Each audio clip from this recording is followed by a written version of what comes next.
In this video, I'm simply going to manage expectations and describe the coach's job.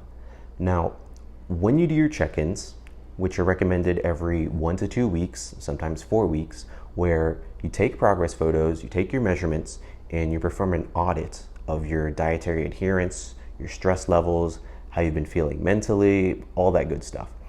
When you're struggling with adherence, when your consistency has begun to drop, when you're stuck, that is when the real value of a coach comes in.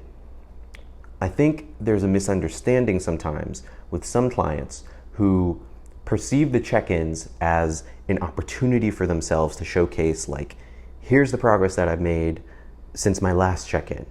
I'm going to showcase it to you as my coach, and then they think, well, if I don't have any progress to show, I'm embarrassed and I really don't want to do this check-in and it's not worth doing the check-in, so I'm going to skip this one. No. The job of a coach is not simply to give you a pat on the back when things are going well and, give you a thumbs up and say, keep going. Oh, you're ready for a new program. Here you go. No, that's not it. A lot of people believe that the coach is just a glorified macronutrient and calorie calculator, where I'll just give you a workout plan and a meal plan and say, go out and conquer the world. Do it, my child. No, my job, or a quality coach's job, is to be extra present when you're struggling, all right?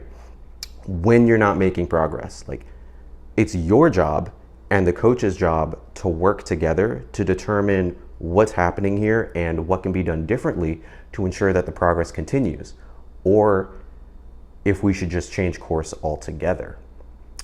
Within a client coaching relationship, you're not supposed to hide what's going on when you're not training, because what happens when you are training is relatively simple, but what happens outside of the training is what's really attributable to the sustainability factor behind all of this.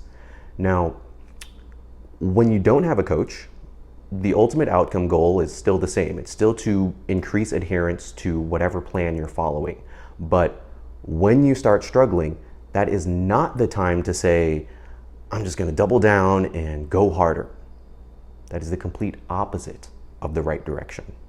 This is the time to get more introspective, more curious about what you can do so that you can actually increase adherence and reach your goal. So, long story short, when you're struggling is not the time to just double down on what you think works and to hide from your coach. That's the time to lean on your coach. That's exactly what I'm here for.